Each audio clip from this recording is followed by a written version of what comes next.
श्री राधा दामोदर भगवान की जय। कार्तिक महात्म्य 16वां अध्याय। नारद उवाच विष्णुर्जालंधरं गत्वा तद्दैत्ये पुटभेदनं पातिव्रत्यस्य भंगाय वृंदायाश्च करोन्मतिम्। नारद जी बोले, विष्णु उस जलंधर के नगर में जाकर वृंदा के पतिव्रत धर्म को भंग करने की विचार किया। इसके बाद वृंदा देवी स्वप्न में पति को भैंसे पर चढ़ा और तेल लगाए नंगे शरीर में देखा और काले फूल की माला ने कच्चे मांस के खाने वाले जीवों से सेवित और दक्षिण दिशा को जाते हुए मूंड मुंडाए अंधकार से घिरा हुआ ऐसा अपने पति को स्वप्न में देखा। आप समेत अपने पुर को सहसा समुद्र में डूबा हुआ देखा। उस समय जगी हुई वह इस स्वप्न को सोचने लगी। उदय हुए सूर्य को छिद्रों से युक्त और निस्तेज देखा। इसे अनिष्ट जानकर रोने लगी और भय से व्याकुल हो गई। पुर और अटारी आदि की भूमि में कहीं भी सुख को प्राप्त नहीं हुई तो दो सखियों को साथ लेकर नगर के समीप गई और बगीचे में पहुंचकर भयभीत वह बाला भ्रमण करती हुई कहीं भी सुख को प्राप्त नहीं हुई। एक बाग से दूसरे बाग में गई परंतु फिर भी सुख नहीं मिला। उसके बाद भ्रमण करती हुई वह बाला सिंह का मुख जिसका और डांटे तथा नेत्रों से भयंकर ऐसी डरावनी सूरत के दो राक्षसों को देखा। उनको देख अति व्याकुल हो वहां से भाग खड़ी हुई। उसी समय शांत रूप मौन धारण किए हुए शिष्य समेत बैठे हुए हैं ऐसे तपस्वी को देखा। उसके बाद अपनी बाहें उनके भय से उस तपस्वी के गले में डालकर कहने लगे कि हे मुनि, मैं आपकी शरण में आई हूं, मेरी रक्षा कीजिए। तब मुनि ने राक्षसों से खदेड़ी गई उस वृंदा को व्याकुल देख उन दोनों भयानक राक्षसों को हुंकार से भगा दिया।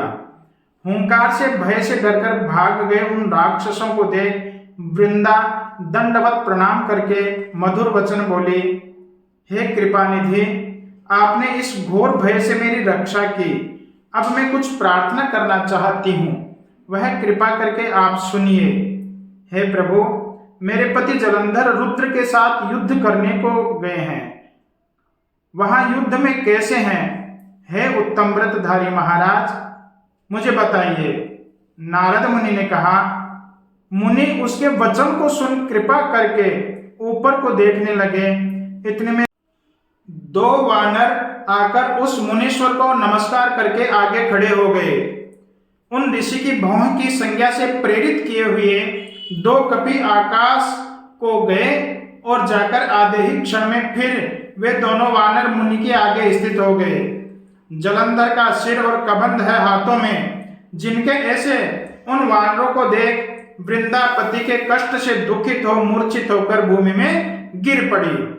कमंडलों का जल छिड़क वह उस समय मुनि से आश्वासित अर्थात चैतन्य होकर अपने माथे को पति के माथे पर रखकर दुखी हो रोने लगी।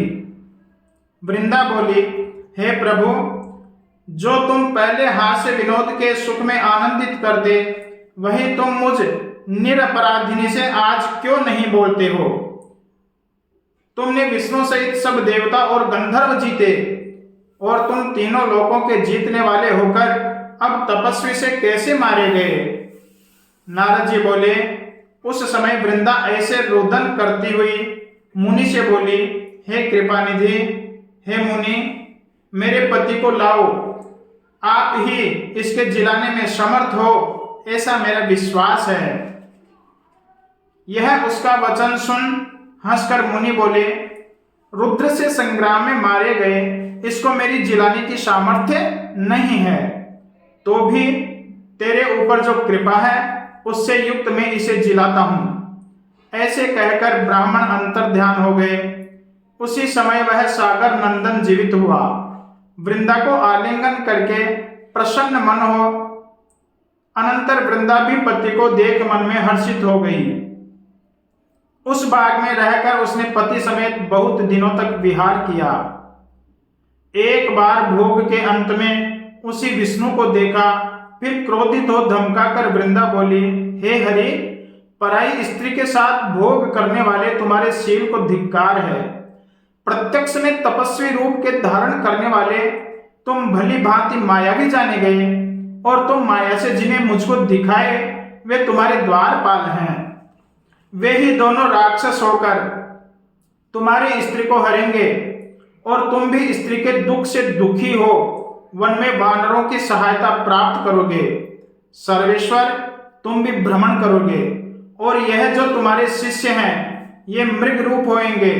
ऐसा कहकर वृंदा, उस वृंदा में आसक्त है मन जिनका, ऐसे विष्णु से वारण की गई अग्नि में प्रवेश कर गई। उसके बाद हरि वृंदा का बार बार स्मरण करते हुए उसकी चिता की भस्म में लेटते हुए वहीं स्थित रहे, और मुनियों तथा सिद्धों के समूह से समझाने पर भी शांति को प्राप्त नहीं हुए। बोलिए सच्चिदानंद भगवान की जय हो।